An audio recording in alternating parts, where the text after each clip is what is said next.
All right, y'all, before we kick off with the video, just wanted to say I hope everybody had a safe and happy New Year's Eve and New Year's Day, and I hope you're not feeling it too much today. I don't drink anymore. I don't miss them hangovers one bit. Yeah, let's get started in this new year, 2025. Let's go. Good morning, y'all. It's LA Appliance Guy. We got in this little cute Amana, and it is cold. It's cold and cycled off. It was actually jacked all the way up there, and it was jacked all the way up here. Let's see, it just come back on. So it was at temperature. I think we need to check the defrost. Alrighty, so this one does not have a timer. That's where the timer would be. It's got an electronic control. So we have to figure out how to get it into defrost. I can't remember on these, but some of them you unplug it for 30 seconds or a minute. You turn the thermostat to the off position, and then you plug it back in. And then if it's cold, it's in defrost. But some of them it's with the light. But let's see if we can find out. Oh, I dropped my sunglasses. Yeah, there's a data sheet. Let's see if it says something in there.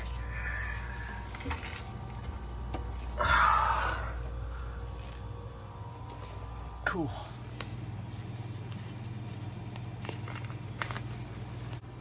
Okay, so it has to be cold, so the bimetal is closed. And so, yeah, power off the refrigerator for 30 seconds.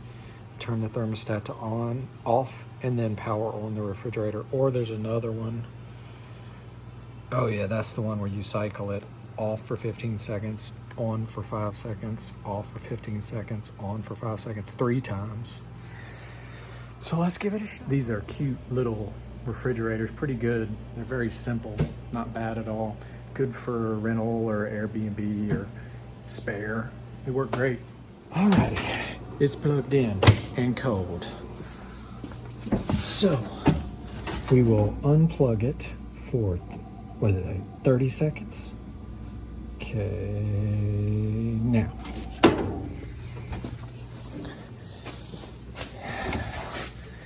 Then we'll come over here and we'll turn the thermostat to the off position in 15 seconds. Do, do, do, do, do, do, do, do, do, do, do, do, do. Do, do, do, do. 5, 4, 3, 2, 1. All right, turn it to the off position. Plug it back in, and we'll get our handy dandy cheapo meter and put it on amps. Don't tell me it's dead. Come on, there we go. Yay!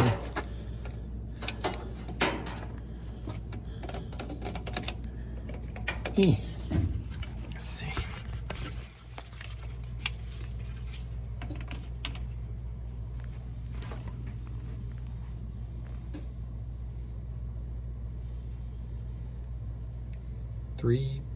.52.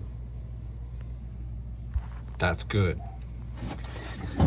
That means it's drawing some amps.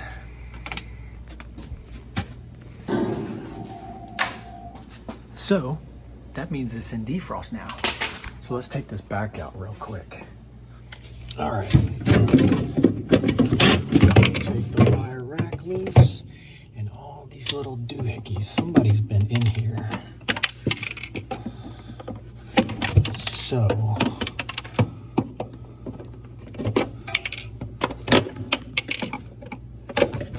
whoa. How many screws do you need?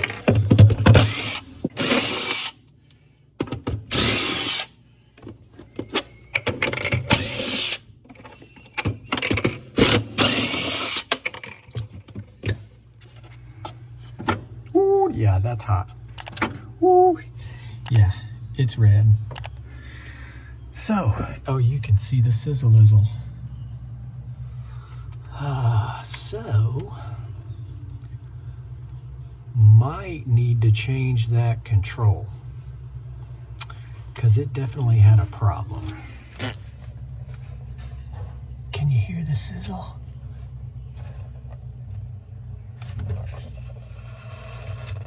Yeah. All right, one screw.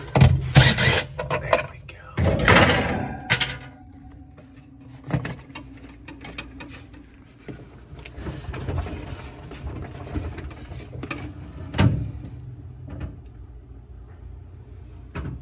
There's a retainer clip on the back, dummy.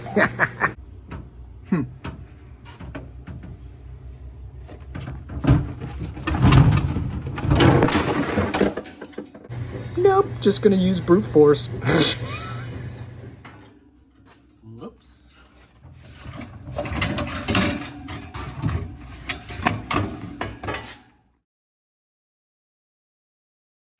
All right, so we're gonna take the control board out and we're gonna put a regular timer in for just simplicity. Let's see. All right, so basically I'm just gonna unmount this adaptive control board here. They're expensive from Whirlpool. They can be $200 from Whirlpool, but there's an aftermarket that's real cheap. So if you don't wanna do this, you can just change this board. But I like the old school timer. So I'm gonna go ahead and drill this hole out for the dial to be seen through there. And then, you know, of course my bit sucks, so I'm gonna have to waller it out a little bit with the pocket knife. But go ahead and you take the red wire out of the harness. There's a tab in there, pull it at the same time. We will tape that one up because it's gonna stay powering the thermostat. And then we'll take the white wire out of this harness here. But as you can see, it's gonna fight me for about 30 minutes until I almost break it. And then we'll take the white wire and stick it where the red wire was. That's gonna power the timer. And it's nothing to it. It's really cool that you can actually just go back to the old school timer method. And a buddy of mine, Chris, told me about this long time ago when we could only get the really expensive Whirlpools. But now they have that aftermarket, so it's not really a big deal, but I still like doing the timer. There we go. Okay, now that the white is finally out of its little blue plug, we're gonna shove it into the black plug where the red one was. And you can see I tape it, like I mentioned. And then we'll just plug that black harness into the timer, mount the timer, and bam, we're in business.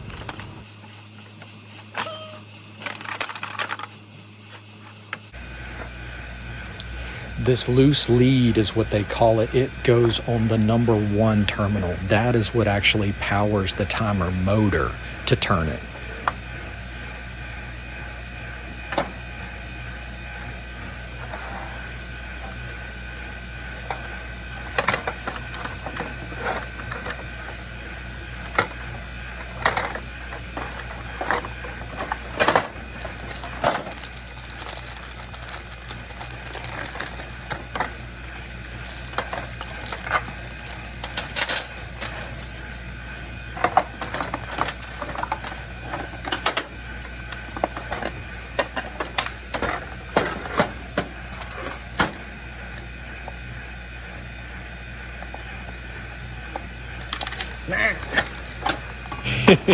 I only drop it like 3 or 4 times, so I'm not going to bore you with that. I'll skip through it.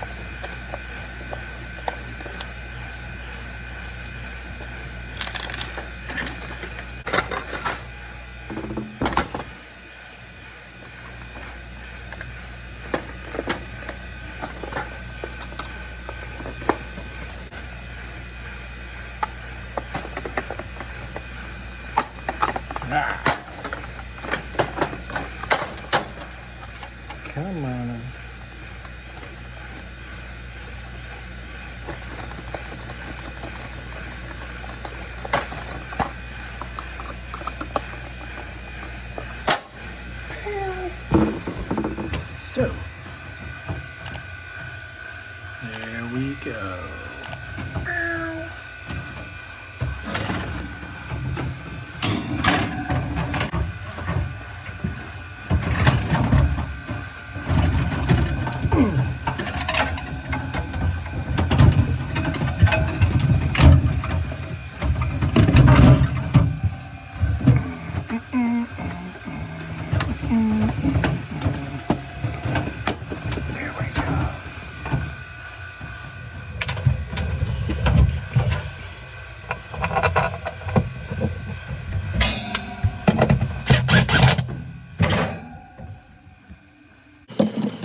Okay, now we'll slap the back of the freezer back in there with its 100,000 screws and 100,000 little screw covers. And it's kind of a pain because it's plastic and styrofoam. It's pretty cheap, but why they had to use 7 or 8 screws, I don't know. They used to just sit in there and clip in, and sometimes like 1, maybe 2 screws. That's it. But I guess Whirlpool just decided to just screw it on in there.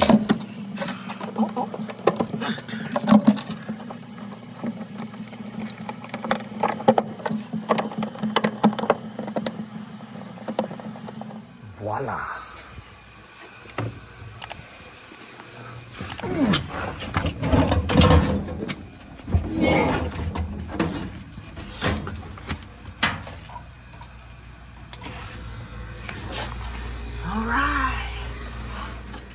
Alrighty, back cold again. Yeah. Now let's turn it into defrost normal way. Dang, that almost looked factory, baby.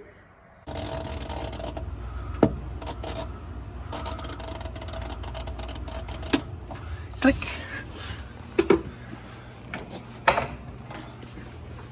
All right.